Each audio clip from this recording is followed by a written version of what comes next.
गुरुर्ब्रह्मा गुरुर्विष्णू गुरुर्देव महेश्वरा सद्गुरु साक्षात परब्रह्म तस्मै श्री सद्गुरुवे नमः। जय जय रघुवीर समर्थ श्रीराम समर्थ। सद्गुरु चरणांना नतमस्तक होऊन आपण या निरूपणास सुरुवात करूया। मायबाप सज्जनांचे स्वागत आहे। पहा, आपल्या जीवनामध्ये आहे ना, आपण ज्या ज्या ठिकाणी काम करतो, घरामध्ये असतो, बाहेर ठिकाणी जातो, जशी आपली संगत असेल ना तसं आपले जीवन होत असतं। समर्थांनी आपल्याला सांगितलेलं आहे ना, म्हणून मनुष्यानं संगत आहे ना, संगतीचे परिणाम एवढे भयंकर आहेत ना, संगतीचे परिणाम मृत्यूनंतर सुद्धा आपल्याला भोगावे लागतात। म्हणजेच आपल्या जीवनामध्ये चांगली संगत जर असेल ना तर मनुष्याचं जीवन सोन्याहून चांगलं होतं। म्हणजे मनुष्याच्या जीवनामध्ये दुःख जास्त येत नाही। समर्थांनी मनाच्या श्लोकांमध्ये सुंदर वर्णन केलेलं आहे। धरी रे मना संगती सज्जनांची, जणे वृत्ती हे पाळटे दूरजनांची, बळे भाव सद्बुद्धी सन्मार्ग लागे, महाक्रूर तो काळ विक्राळ भंगे। बघा, एवढं सुंदर वर्णन केलेलं आहे ना, मनाला खूप भावुक सुंदरता निर्माण होते। सज्जनाची संगत आहे ना, या मनाने धरायला हवी। चांगल्या संगतीमुळं मनुष्याची वृत्ती सुधारते ना, सद्बुद्धी प्राप्त होते आणि ते सत्य मार्गावर चालू लागतो ना। चांगली संगत जीवनाला योग्य दिशा देते। म्हणजे आपल्या जीवनामध्ये आहे ना, जे काही घडत असतं ना, बघा, तुम्हाला एक सांगावं असं वाटतं, आपल्याला दारू प्यायला कोण शिकवतो बरं? तंबाखू खायला कोण शिकवतो बरं? आपल्या जीवनामध्ये बघा, शिव्या द्यायला कोण शिकवतो बरं? आई बाप कधी शिकवत नाही। कोणत्या आईबापाला वाटतंय का बरं माझ्या मुलानं दारू प्यावी, माझ्या मुलानं सिगारेट ओढावा? म्हणजे या वेगवेगळ्या अशुद्ध गोष्टी आहेत ना, मनुष्याला आईबाप कधीच शिकवत नाही। हे शिकवतात कोण बरं? हे शिकवतात आपले मित्र। आता इथे मी असं म्हणणार नाही की मनुष्याला मित्र नसावं, पण मनुष्याच्या जीवनामध्ये आहे ना, बघा, काही मुलं असतात ना, काही माणसं असतात, त्यांच्या आयुष्यामध्ये 100 हजार मित्र असतात। मग सगळे चांगले असतात का बरं? कधी आपल्या मित्राची परीक्षा घ्यायची असेल ना, बघा, भरपूर त्याला संकटामध्ये दाखवा आणि अचानक त्याला कॉल करा, मला 10,000 रुपयाची गरज आहे, बघा तुमची मदत करतोय का बरं? पण जर त्यांनी मदतसुद्धा केली, पण तो दारू पित असेल, त्याला वेगवेगळी व्यसनं असतील, तर अशा मित्राला आपण राम राम ठोकला पाहिजे। त्यातच आपल्या जीवनाची खरी उन्नती आहे ना। म्हणून बघा, गीतेमध्ये सुंदर वर्णन केलेलं आहे। ध्यायतो विषयां पोस षडस्तेषुपजायते, सद्दा संजायते काम, कामात क्रोधोभिजायते। म्हणजे मनुष्य जेव्हा सतत विषयांचं चिंतन करतो ना, तेव्हा त्यांच्याशी आसक्तीसंग निर्माण होतो आणि आसक्तीमधून इच्छेमधून क्रोधामधून विवेक नष्ट होतो ना, आणि शेवटी मनुष्याचा अधोपातच होतो ना। म्हणून यावरून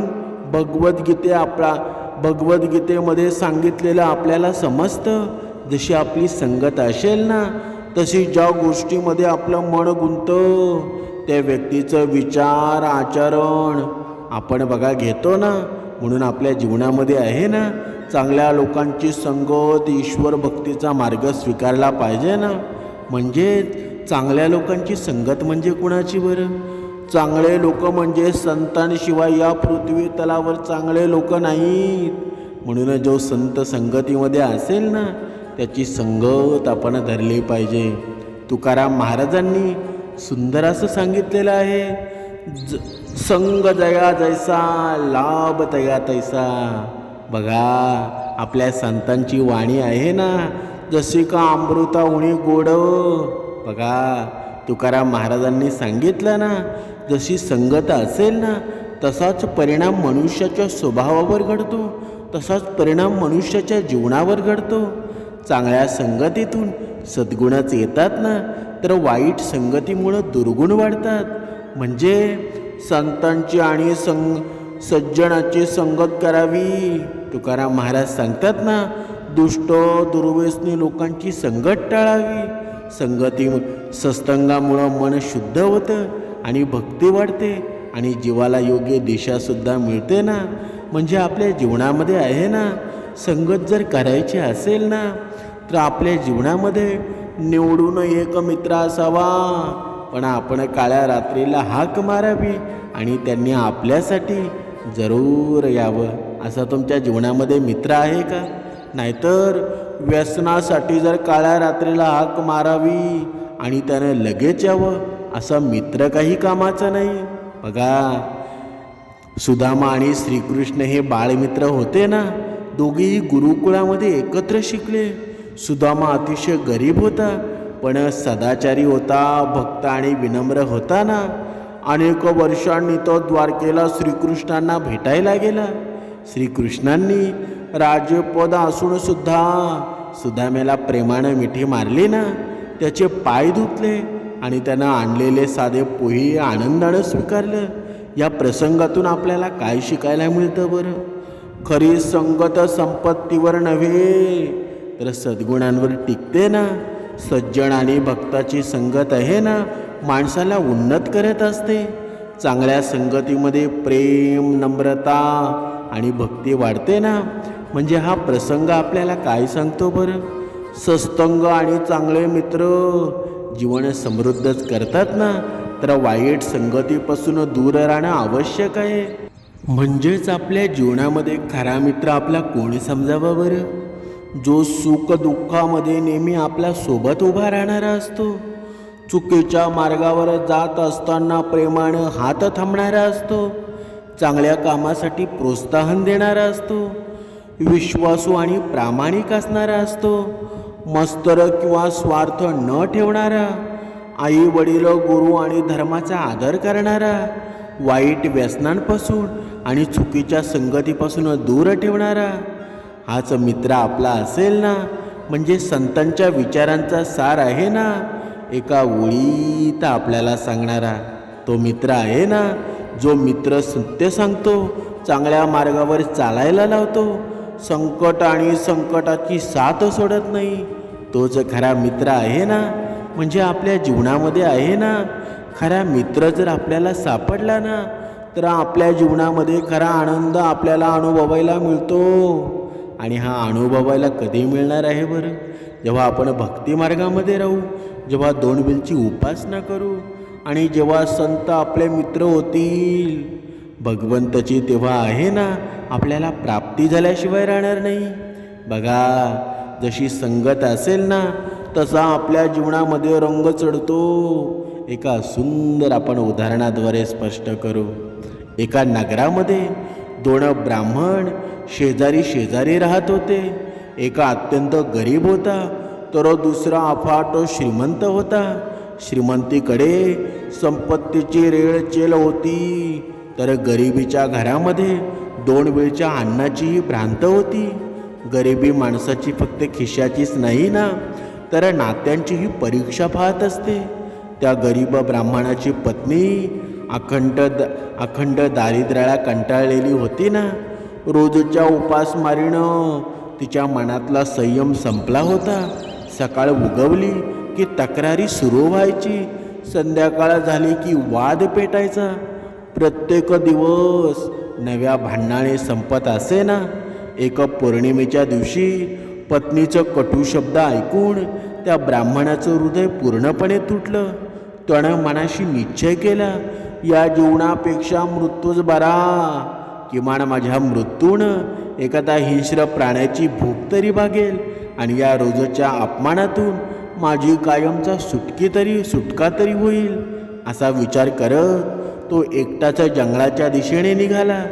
जंगलात बराच आत गेल्यानंतर त्याच्या नजरेस एक विशाल गुहा पडली. त्या गुहेमध्ये एक प्रचंड वाघ गाढ झोपला होता. आश्चर्याची गोष्ट म्हणजे त्या दिवशी त्या गुहेच्या प्रवेशद्वारावर एक शुभ तेजस्वी हंस पहारा देत उभा होता. दुरूनच त्या हंसानं ब्राह्मणाला गुहेकडे येताना पाहिलं. त्याच्या मनामध्ये विचारांचं वादळ उठलं. हा ब्राह्मण आता आला ना तर वाघ जागा होईल आणि क्षणार्धात याचा प्राण घेईल. आज पौर्णिमेचा पवित्र दिवस आहे. या दिवशी एका निरापराध ब्राह्मणाचा मृत्यू माझ्या डोळ्यासमोर झाला तर त्या पापाचा भागीदारी मीही ठरेल. काहीही झालं तरी याचे प्राण वाचलेच पाहिजेत. क्षणभर विचार करून त्या बुद्धिमान हंसाला एक युक्ती सुचली. तो मोठ्यानं वाघाचं कौतुक करू लागला. अरे वनराज, उठा उठा, लवकर लवकर, आज तुमचे भाग्य उजाळलेलं आहे. पौर्णिमेच्या या पवित्र दिवशी स्वयं ब्रह्मदेव तुमच्या दारी आलेले आहेत. अशी सुवर्ण संधी वारंवार येत नाही. लवकर उठा, त्यांचा आदर करा आणि त्यांना दक्षिणा द्या. ब्राह्मणाला श्रद्धेनं दक्षिणे दिल्यास तुम्हाला मोक्ष प्राप्त होईल. या पशी योनीतून मुक्त होण्याचा याहून श्रेष्ठ मार्ग दुसरा नाही. हंसाचे हे शब्द ऐकून वाघ गंभीर झाला. त्यालाही ते सत्य वाटलं. तो शांतपणे उठला आणि अनेक वर्षापूर्वी त्यानं ज्या मनुष्याची शिकार केली होती ना, त्याचे सोन्याचे दागिने आणि ते मौल्यवान आभूषणे आहेत ना, अजूनही गुहेमध्ये पडून होती. वाघाने ती सर्व संपत्ती ब्राह्मणाच्या चरणी अर्पण केली.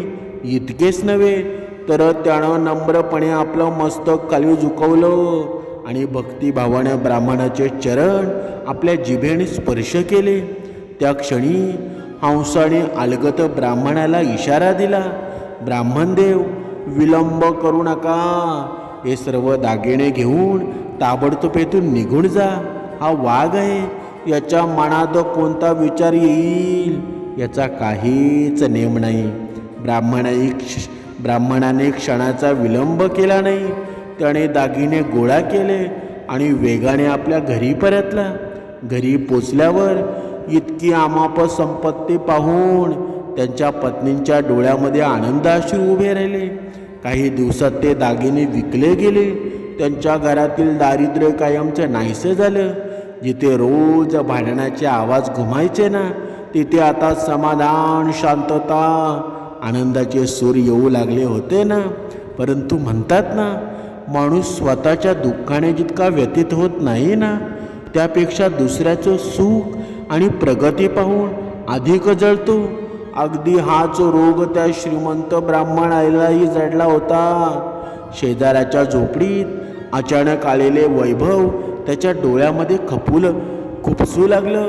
स्वतःकडे सर्व काही असूनही गरीब ब्राह्मणाच्या नशिबानं त्याच्या मनातील मस्तराची ठिणगी आता धगधगत्या आगीमध्ये रूपांतरित होऊ लागली.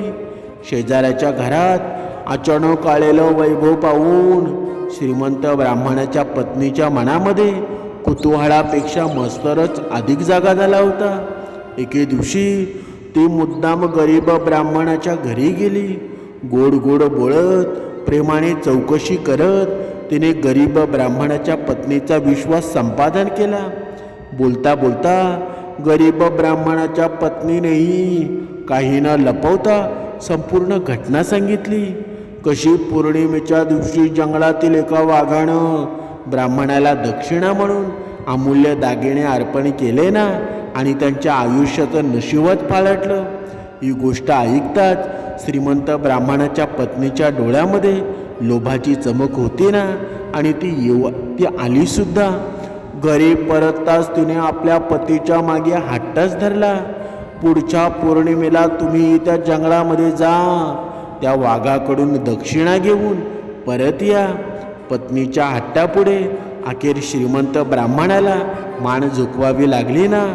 पुढील पौर्णिमेच्या रात्री तोही त्या जंगलातील गुहेकडे निघाला. परंतु यावेळी परिस्थिती पूर्णपणे बदललेली होती. त्या गुहेवर पहारा देणारा दयाळू हंस आता तेथे नव्हता. तो आपल्या सरोवराकडे निघून गेला होता ना. त्याच्या जागी आता एक धूर्त स्वार्थी कावळा पहारा देत बसला होता. तो कावळा मनात विचार करत होता, वाघाने एखादी शिकार केली की उरलेलं मांस माझ्या वाट्याला येईल. आज जर हा मनुष्य माझ्या वाघाच्या तावडीत सापडला ना, तर माझीही चांगली मेजवानी होईल. ब्राह्मण जसा जसा गुहेजवळ येऊ लागला ना, तसा तसा कावळ्याचा आनंद गगनात मावेनासा झाला. तो मोठ्याने कावकाव करत आरडाओरडा करू लागला. कावळ्याचा आवाज कर्कश आवाज ऐकताच वाघाची झोपमोड झाली ना. तो संतापाने उठला आणि प्रचंड गर्जना करू लागला. तेवढ्यात त्याची नजर गुहेबाहेर उभा असलेल्या त्या श्रीमंत ब्राह्मणावर पडली. क्षणभर त्याच्या मनात त्या दयाळू हंसाचे शब्द घुमू लागले. त्याला लगेच समजलं की हा कावळा एवढा आरडाओरडा का करत आहे बरं. वाघाच्या अंतःकरणामध्ये अजूनही हंसानं जागवलेलं पुण्यकर्माचं संस्कार जिवंत होते. त्याला पुन्हा पाप करायचं नव्हतं, पण त्याच वेळी त्याला आपल्या स्वभावाचीही जाणीव होती. त्यानं स्वतःला सावरलं आणि गंभीर आवाजामध्ये ब्राह्मणाला म्हणाला, हे ब्राह्मणदेव, जो हंस उदात्त विचारांचा, निर्मळ मनाचा आणि दुसऱ्यांचा प्राण वाचवणारा होता ना, तो आता इथे नाही. तो आपल्या सरोवराकडे परत गेलेला आहे. आता इथे कावळ्याचा पहारा आहे ना, हा मला तुला ठार मारण्यासाठी चितावत आहे. माझी बुद्धी भ्रष्ट होण्यापूर्वी, माझ्यातील हिंसक पशु जागा होण्यापूर्वी तुम्ही ताबडतोब इथून निघून जा. तो हंस असा होता ना, ज्यानं माझ्यासारख्या हिंसक प्राण्याकडून सुद्धा पुण्यकर्म करून घेतलं. पण हा कावळा माझ्यातील पापाला जागे करण्याचा प्रयत्न करत आहे. वाघाचे शब्द ऐकताच श्रीमंत ब्राह्मणाच्या अंगावर भीतीचा थरकाप उडाला. त्याला क्षणातच संपूर्ण सत्य उमगलं. संगती बदलली की विचारसुद्धा बदलतात ना, आणि विचार बदलले की नियतीही सुद्धा बदलते. म्हणून क्षणाचाही विलंब न करता तो जीवाच्या आकांताने त्या गुहेतून पळू लागला आणि मागे वळूनही न पाहता आपल्या घराच्या दिशेने धावत सुटला ना. बघा, ही जी कथा आहे ना, फक्त जंगलातील एक हंस, कावळा आणि वाघाची नाही. ही कथा आहे आजच्या समाजाचं वास्तव आपल्या डोळ्यासमोर उभं करतं ना. या कथेतील हंस आणि कावळा आहे ना, हे दुसरं कोणी नसून आपल्या आजूबाजूच्या वातावरणामध्ये वावरणाऱ्या माणसांच्या प्रवृत्तीचं प्रतीक आहे. जो दुसऱ्यांचं दुःख पाहून त्याला वाचवण्याचा प्रयत्न करतो ना, जो दुसऱ्यांच्या आनंदामध्ये मनापासून आनंद मानतो, जो संकटांचाही योग्य मार्ग दाखवतो, तोच खरा हंस स्वभावाचा माणूस आहे ना. बघा, आपण पाहतो एखाद्यानं जर गाडी घेतली ना, आपल्याकडं ऑलरेडी गाडी असतेच, पण आपल्या मित्रानं, आपल्या भावानं जर गाडी घेतली ना, तर चोरून त्या गाडीच्या काचा फोडणारे आपण आहोत. मग आपल्याला भगवंत सापडेल का बरं? तुमच्या डोळ्यात नाही, मृत्यूनंतर सुद्धा तुम्हाला भगवंत सापडणार नाही. म्हणून आपण कसं वागावं आहे ना, ते आपल्या हातात आहे. पण जो दुसऱ्याच्या सुखामध्ये आनंद शोधतो ना, ज्याला दुसऱ्याचं सुख, प्रगती किंवा यश पाहवत नाही ना, जो मत्सर, द्वेष आणि स्वार्थाच्या आहारी जाऊन इतरांचं नुकसान व्हावं अशी इच्छा बाळगतो, तो कावळ्याच्या प्रवृत्तीचा माणूस आहे. ज्यांना प्रेमानं, एकोप्यानं आणि परस्परांना आधार देत जगायचं असतं ना, ते हंसाच्या विचारांचे असतात. मग आपणच ठरवा, आपण हंस आहोत की कावळा आहोत. आपल्या आजूबाजूला कावळे आहेत की हंस आहेत? जर हंस असतील ना, तर त्यांच्याशी आपण मैत्री केली पाहिजे. आणि कावळ्यापासून 4 हात दूर राहिलं पाहिजे. पण अगोदर आपल्याला आपण हौस व्हायला हवं, नाहीतर आपण कावळाच राहू आणि आपण हंसाशी मैत्री करायला जाऊ, तर ते बरोबर नाही ना. अगोदर आपण हौस बना, कावळा आपोआप आपल्या जीवनातून निघून जाईल. आणि ज्यांच्या मनामध्ये सतत भांडण, वैर, फसवणूक, लुबाडूपणा आणि दुसऱ्याला खाली खेचण्याचे विचार असतात ना, ते कावळ्याच्या प्रवृत्तीचेच असतात. म्हणून आपल्या आयुष्यातील सर्वात मोठं शहाणपण म्हणजे आपल्या आसपास लपून बसलेल्या कावळ्यांना ओळखणं, अशा लोकांपासून योग्य अंतर ठेवणं आणि हंसासारखं निर्मळ, सज्जन, हितचिंतक लोक आपल्या आयुष्यात जपणं. कारण संगत माणसाचं भविष्य घडवते ना, किंवा बिघडवते सुद्धा. म्हणूनच चांगल्या माणसांची साथ आपल्याला उन्नतीकडे घेऊन जाते ना, तर वाईट प्रवृत्तीची संगत नकळत अधपतनाच्या दिशेने ढकलते.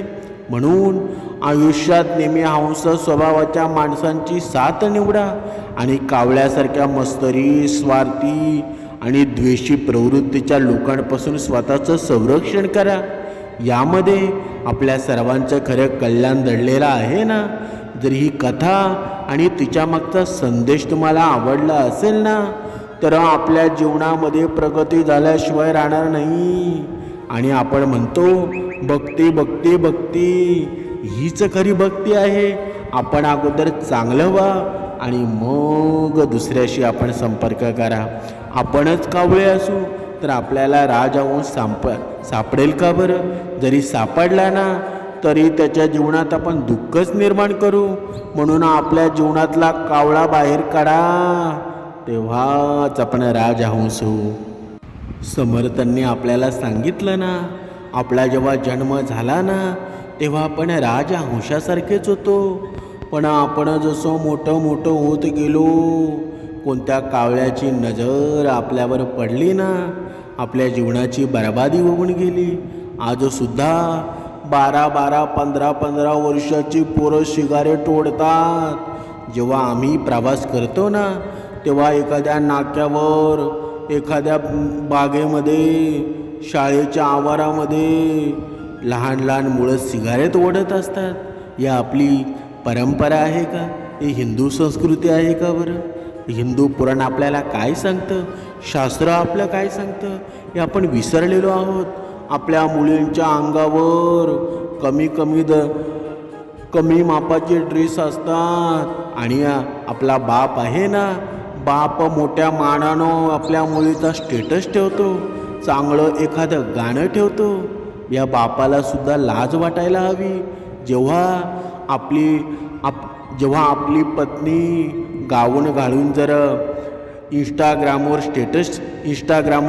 व्हिडिओ टाकत असेल, व्हॉट्सअप स्टेटस ठेवत असेल, तर तो तुमचा मोठेपणा आहे का बरं? कधीतरी आपण या गोष्टीमध्ये आहे ना, कधीतरी प्रत्येक आईबापानं अगोदर आपण सुधारायला हवं, तेव्हा आपली मुलं सुधारतील ना. तुम्ही याला मोठेपणा मानत असाल ना, तर ते चुकीचं आहे.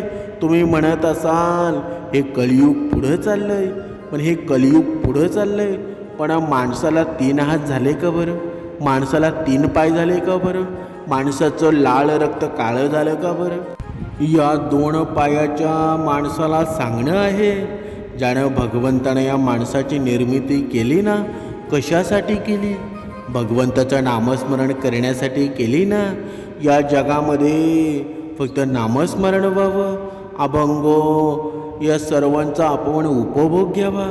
आपल्या जीवनामध्ये अंतःकरणामध्ये भगवान श्रीरामच होता ना. पण हा राक्षस तुम्ही आता का आणला? तो आणला तो तुमच्या संगतीमुळं. म्हणूनच संगती बदला. तुमच्या जीवन हे खूप अनमोल आहे. ते जीवन आहे ना, ते सुधारायचं असेल ना, आपल्या जीवनामध्ये समाधान निर्माण करायचं असेल, तर आपली संगत खूप महत्त्वाची आहे. आपल्या मुलाबाळांना थोडा आपल्या आईवडिलांनी वेळ द्या. ते कुठे जातात, काय करतात हे त्यांना विचारा. त्यांचा मोबाईल कधी तरी तुम्ही चेक करा, कारण आजकाल त्यांचा मोबाईल वाजत नाही. नुसता सायलेंटवरच असतो ना, तो का असतो? आपल्या मुलीकडे पैसे कुठून येतात, आपल्या मुलाकडे पैसे कुठून येतात, या सर्वांचा अभ्यास आईवडिलांनी करणं गरजेचं आहे. तरच आपली मुलं पुढे जातील ना. नाहीतर आपल्या मुलांचा मृत्यू लवकर होईल. तो कारणामुळं होईल, म्हणून या संगतीमुळं होईल. म्हणून आयुष्यामध्ये सुंदर आयुष्य जगायचं असेल ना, तर आपल्या मुलाबाळांना भरपूर शिकवा, पण सुसंस्कृतसुद्धा बनवलं पाहिजे. जय जय रघुवीर समर्थ.